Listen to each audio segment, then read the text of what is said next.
Hey guys, Nick here. So today I will be showing you all a brand new 2022 Yamaha Kodiak 700 Special Edition. So I made a video on the 450 diff lock and the 700 Ultramatic, which I will leave links down below if you would like to see those, and if you're debating over 450 or 700, and if you're looking at this model right here, you're probably not debating. You're pretty dead set on a Kodiak 700 or maybe even the Grizzly. So let's talk a little bit about the Grizzly and the Kodiak, and then we'll get into the features what this has versus a base Kodiak, and I'll start it up and show you all around. So the differences between the Kodiak and the Grizzly, if you may not know, includes ground clearance, tire size. A big thing is the clutching and the gearing, how they have it set up. The Grizzly has a lot more speed output versus the Kodiak, I would say, has more low-end torque that's better for pushing, pulling, you know, real utility usage and not so much off-road going fast. So that's the main difference between that and the Grizzly. So the Grizzly is going to give you a little bit more top speed and so forth. That's what you're into. But if you want a more all-around, you know, pretty high output motor, but that can really do some good work and is very user-friendly, then the Kodiak's the way to go, and it'll save you a little bit of money as well. So with the Special Edition, on top of an EPS or anything like that, you're getting the aluminum silver wheels. You're getting the fancier silver paint. I'm not sure what the color really is called, but it's a nice silver metallic, and you got the matte black finish as well, and you got that on the top light and the front fenders, and then the back parts and so forth are the matte black, and the wheels mats. You also are getting the Warren winch. I believe it's a 3500 straight from the factory from Yamaha. So that's a really nice feature. You're getting the power steering as well. You're getting the whole dash with the top headlight, which is a really nice feature.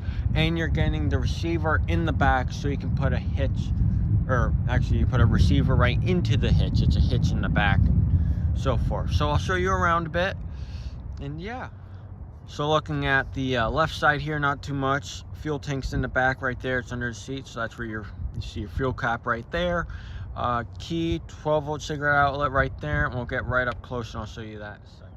Here's another angle of that, so you see your cigarette outlet right there with your key and your secondary key. Now moving on to the back, you can see that hitch I was talking about right there, which is really nice. You can take what's in the back of your truck and put it, you know, right in the back of this, so you don't have to put just a ball on it. So it really allows for higher towing capacity and so forth on these. Figured I should also mention you have a really nice independent suspension setup on these Yamahas all around, which is a really nice feature to have. And as we come to this side, you're gonna see right there is our dipstick cover right there, which twists, and then your dipstick is right there to check. So coming to the front of the machine, I'm going to remove this front cover, which has 4 rubber grommets. It basically pops in and you slide it back and it comes right out. So once you have it out, pick it right up. Got your battery right there.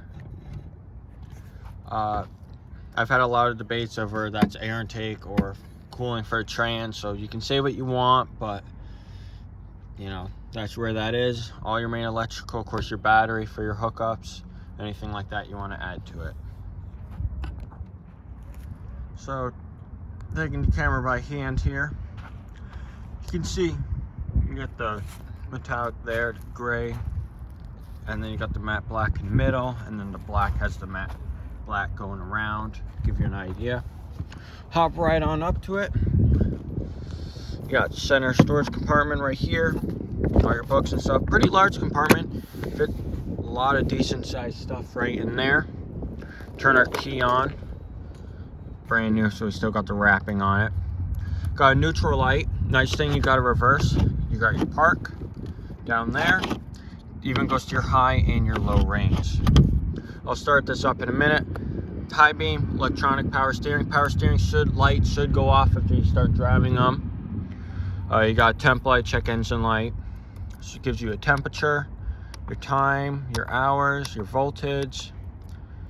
Like I said, that you got odometer, you got your trips, and that's basically it in your dashboard. So you got 2-wheel, 4-wheel, and diff lock. So when you're driving around, leaving 2-wheel drive, and then the back end's always locked in the rear diff. So both rear wheels are always spinning the same amount of time. Engage your 4-wheel drive, light comes on. I think you heard the electronics too make the noise. But that engages your front end, which is a limited slip differential. And then once you slide over, and you do that, push it out, put your diff lock, starts flashing, flashes there. That limits you to about 15 to 20 miles an hour. And then you hit the little override button, which does the funky thing on the dash.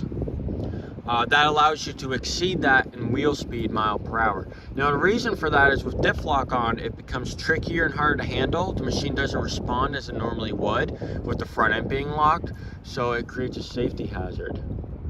So, but that's basically how the override works with your diff lock. And then turning it off, push out, go over, let go, all lights come off.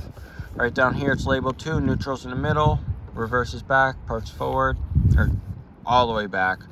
High range is 1 forward and low range is all the way up. Got your start, high beam, low beam, you're off, emergency kill. Low beam only turns on the bottom headlights, high beam turns on your top light. But yeah, let's start it up.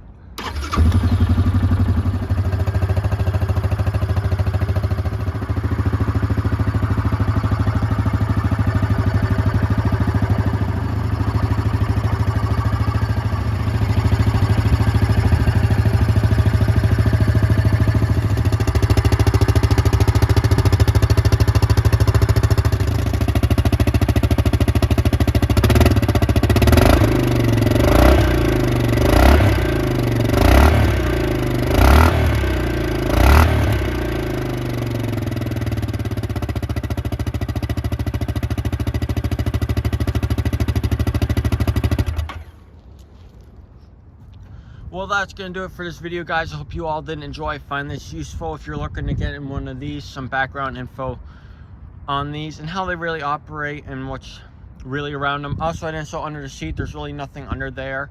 That's the top of the fuel tank, so there's nothing to do under the seat on these. But yeah, that's really gonna do it. Leave a like, share the video, as always. Subscribe if you are new, and I'll see you all in the next one. Bye.